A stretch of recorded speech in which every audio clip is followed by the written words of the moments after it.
Hi, welcome to day 14 of the 100 Days of Common Lisp series. So I used to usually show you my Emacs org mode file, but this is the same file but now exported to HTML and up on my website. So this is the entry point for the full series. You have the link to the YouTube videos here, but you also have links to the code and the description and so on. So all of this is going to be there on this page, and I'll keep updating it as I update and add new videos. So today we are going to look at a toy grep, and we'll cover this today and for the next few videos. In the last video we had a toy find, but that was a really small toy. This is a bit more larger in scope. I've been working on this for the last 2 weeks up and then. But of course, it's not the real grep. For example, we are not going to deal with regex. We're going to do simple search and so on. You'll see the code. I will focus on different aspects in the next few videos from this project.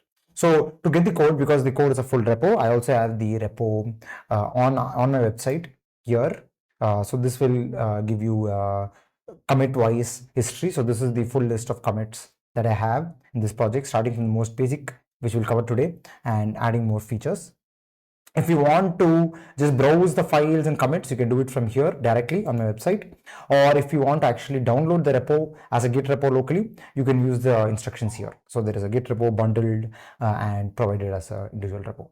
So it's not there on any other hosting service like GitHub or so on. This is the only place where you will get the repo. Okay, so what will we do today? Like you saw here, I have a bunch of commits, but the first thing we will start with is setting up an actual project, like a build with output binaries and so on. So far we have been like playing with functions in the REPL, but today we'll actually have a clean make file and build it as a binary, right? So I'm going to do a make clean just to be safe. It's going to remove the binary CL grep, which is what we want to create, and some other intermediate files. And if I hit now hit make, what you're seeing here is like traditional build like you'll have in other languages, and the output of this is going to be this CL grep binary. So this is our final output. And if I just run this, you see that we need to pass arguments. Obviously, the minimum amount that you need to pass is the string you want to search and the directory. So I've been playing around with some common files, so I'll just do the same thing here, and let's say we just search for help documents related to grep and GNOME, and you see the output. There are file names and line numbers and so on. So this is the format that is followed by rib grep RG. So I've just taken the same format. The normal grep is more line wise with file names, but this seemed a bit cleaner version, so I've just gone with this. Okay, so let's start with the most basic thing. How do you do this? We were running functions in the REPL. How do we do this kind of thing that we just saw, building images, right? Let me go to the very first commit so that you can see the simplest version of this code. That's where I set up the basic project structure, and this is the minimum amount that you need to get this working. Let's see what we have, right? So let's start with the system. So the first thing you need to do in Common Lisp, you need to set up asdf system. So they can be the terms between project, system, module, and package can be very confusing, but yeah, for just work with what we have here and get into details later. So they can be more than one system, but you need to define each system with this syntax: asdf:\def system, and then the name of the system. Okay, and you can have a version, you can have a description, things like that. The important things to note here are the components. So this is where you specify the files, right? So let's be very clear. In the components, you have to specify the files that go into your project, right? And for the actual build, now these last 3 lines are, that's where this thing comes in. You are talking about how you're going to build this system, right? And the thing you need to set here is program op, because that's the thing you want to do. You want to build a program, an executable, and the path name. So this is the name of the executable that will come out outside. That's what we saw here. That's what the CL grep binary is. And the entry point that a Common Lisp should compile to run, right? And we specify a function name here. So CL grep : main. So let's be very clear. CL grep : this CL grep here is not this system grep here, right? I specifically chose different names for this reason. This grep is the system, while this CL grep is the package. So there can be more than one package in a system. In this example, we have one package called CLGrep, and that happens with this def package. So let's get the order correct. You need to create a def package somewhere in one of your files. By convention, we are creating it in a file called package, right? That's not required. I could have put these 3 lines into the same file here, grep.lisp, and it would be perfectly fine. The point is there has to be one place where you define a package, and we are going to call the package cl_grep, and then when we want to use the main function main, we have to first define it and then use it, right? So you see the definition here. If you see here, the definition, you say I'm in package CLGrep, and only if you do this, this file will now happen in the CLGrep context.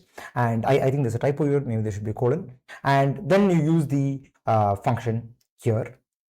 So this is the package name and this is the function name, and the single colon is because we have exported this function using this syntax. So every symbol that you export here will be available outside in this form. So CLGrep colon main will be available to the external world for the other packages. And if you don't do that, you'll have to use double colon. So basically, the symbol that you want to export, you add the line here. And if you do this, we'll have a very simple version. If we run the function, you're just going to print work in progress.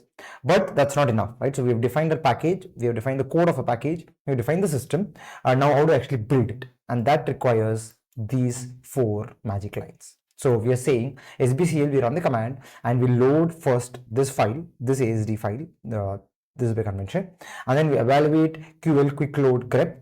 This is the name of the system, and that will work now because we've loaded the definition file. And then we actually evaluate and run asdf colon make of your system, and that will run this portion internally, and then you quit, and by this process you are going to get your binary file out. So we have seen the first commit, and over the course of my progress, I have changed it, I've increased it. Let's quickly see what that is. I'll focus only on the ones relevant to this. So you see now that our thing is much bigger, the def system. What has changed is I had to add this serial true so that these files are loaded in this particular order. If there are dependencies between the files, that happens when you have macros. You have to be careful about this order. And then I have the list of files. I have more files because I have now separated my logic into multiple files. We'll go through these files later. But the important thing to notice is I still have only one package. So I still have the same CLGrep package, which I have created in the beginning. These are different files, but not different packages. So there are 5 files in one package. Now you could have created multiple packages. I could have done that. I didn't do it for simplicity, but you could have done that also. So I'll show you the file. Each file will start with in package. That's how we know that that code goes back into that same package. And also I obviously have the depends on, which is a bunch of external libraries that I'm depending on. Earlier we used to quick load these manually. Now we're just going to list them here, and asdf will take care of loading them when it compiles. So all of these are the libraries that I've added. So for example, we have seen file system utils in the previous video. We have also seen CL string match in the previous video to do the string comparison. And these are all libraries that are available on quick load. So it's a very straightforward thing. Now I will just quickly show you some of these files just so that you have this clarity. So you see here I have said in package, CLGrep, then the rest of the code goes back into the same package. So one package is being split into multiple files. So I can open some other file. All of my files will have to start with that statement so that we have one package defined and usable. So that's mostly it about dealing with setting up your project. How do you set up your makefile? How do you set up your system definition? You can see a very bunch of almost every project on quick load will have this setup. You can go and look at it if you want some idea of what are the things that go into such a definition of a project. Now I've opened up some of our dependencies that we use just to show you their system definitions. So let's say L parallel, we've used this before. You see this as this project has multiple system definition files. Let's just open the main one. This is the one we normally import. So there's a bunch of things, there's a bunch of comments. We will talk about the syntax in a later video.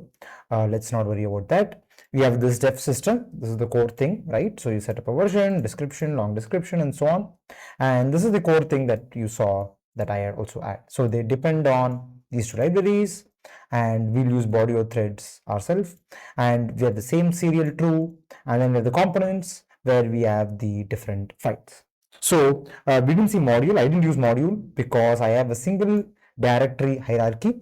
If you have a hierarchy of folders, subfolders, then this is how you organize. So there's a module source and there's a module util, you see. And if you go back to your project definition, you see that there is this source folder and this util folder and so on. So that's how you organize a directory of files as modules. So that's what modules mean in Common Lisp. Let's take another dependency. This is CL string match. You see the repo. You see similar kind of ASD files. We're going to look at this one because this is the one we usually import. And you see here same kind of structure, def system with name, description, date, dependencies. So these are all the libraries, and then the components and with the files, right? So there are files and there's modules and so on.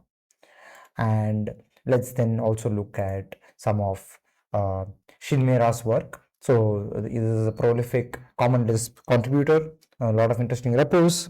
If you see here in this Alloy toolkit, in his folder, you see that, for example, if I open the ASD file here again, there is this nice description. You see this, right? The format, you're getting the format. There's a def system, the name of the system, and then the same usual suspects, the components, the files, the modules, and what you do with that, your dependencies and what you do with that. So all these things that we saw now were packages. So that's why they didn't have the program op, build op that we had, but that is just the copy pattern. Okay, so that's it for today's video. In the next video, we will go into further how my toy grep works and what else I did.